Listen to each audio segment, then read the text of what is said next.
भारत दुनिया की सबसे तेजी से बढ़ती हुई अर्थव्यवस्थाओं में से एक है और जैसे जैसे विकास होता है वैसे वैसे ऊर्जा की मांग भी बढ़ती जाती है।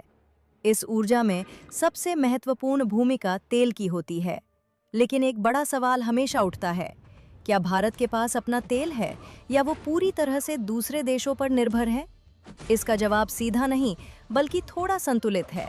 हाँ, इंडिया के पास अपने तेल के भंडार और ऑयल वेल्स मौजूद हैं। भारत में तेल की खोज 19वीं सदी में ही शुरू हो गई थी। असम में दुनिया के सबसे पुराने तेल क्षेत्रों में से एक पाया जाता है, जहां अंग्रेजों के समय में पहली बार तेल निकाला गया था। समय के साथ भारत ने जमीन और समुद्र दोनों जगहों पर तेल के कई स्रोत विकसित किए हैं। भारत का सबसे महत्वपूर्ण तेल क्षेत्र है मुंबई हाई, जो अरब सागर में स्थित है। इसकी खोज 1970 के दशक में हुई थी। आज भी यह भारत के घरेलू तेल उत्पादन की रीढ़ माना जाता है और इसने देश की आयात पर निर्भरता को कुछ हद तक कम किया। इसके अलावा असम, गुजरात और राजस्थान जैसे राज्यों में भी जमीन पर तेल का उत्पादन होता है। खासकर राजस्थान में आधुनिक तकनीकों की मदद से पिछले कुछ दशकों में उत्पादन में अच्छी बढ़ोतरी देखी गई है। अब सवाल आता है, अगर भारत के पास तेल है तो फिर इतना आयात क्यों करना पड़ता है? इसका जवाब है खपत। भारत हर दिन लगभग 5.2 से 5.5 मिलियन बैरल तेल का उपयोग करता है। एक बैरल लगभग 159 लीटर के बराबर होता है, यानी भारत रोज करीब 85 करोड़ लीटर तेल का इस्तेमाल करता है। ये तेल गाड़ियों को चलाने, फैक्ट्रियों को चलाने, हवाई जहाज़ों के ईंधन, खेती और बिजली के बैकअप जैसे कई कामों में इस्तेमाल होता है। लेकिन भारत का खुद का उत्पादन इससे काफ़ी कम है।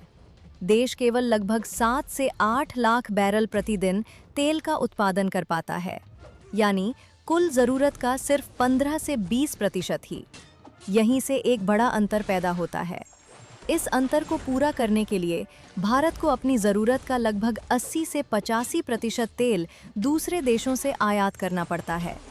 इसमें मध्य पूर्व के देश रूस और अमेरिका प्रमुख हैं।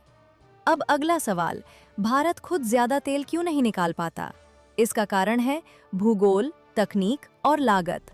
भारत में कुल 26 ऐसे क्षेत्र या बेसिन पहचाने गए हैं जहां तेल और गैस मिलने की संभावना है, लेकिन इनमें से सभी जगहों पर पर्याप्त तेल नहीं है।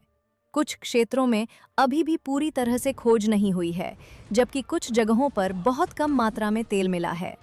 अब तक भारत में 7,000 से ज़्यादा कुएं यानी वेल्स ड्रिल किए जा चुके हैं, लेकिन हर कुएं से तेल नहीं निकलता।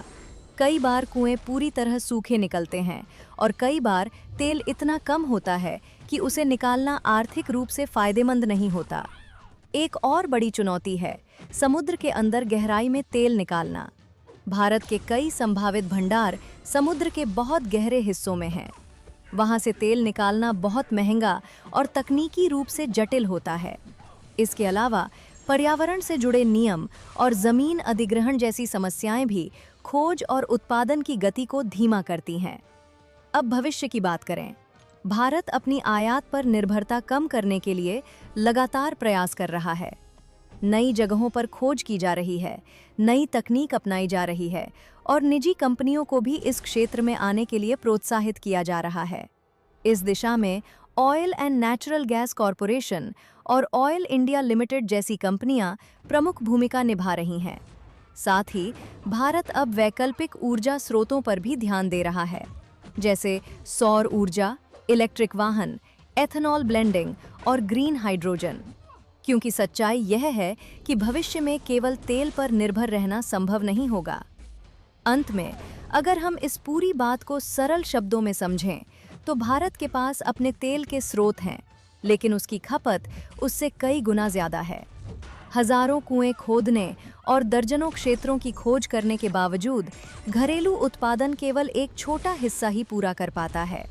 इसलिए आयात अभी भी भारत की ऊर्जा ज़रूरतों का एक महत्वपूर्ण हिस्सा बना हुआ है और आने वाले समय में असली चुनौती सिर्फ ज़्यादा तेल ढूंढना नहीं होगी, बल्कि ऊर्जा का समझदारी से उपयोग करना और नए विकल्पों की तरफ बढ़ना होगा।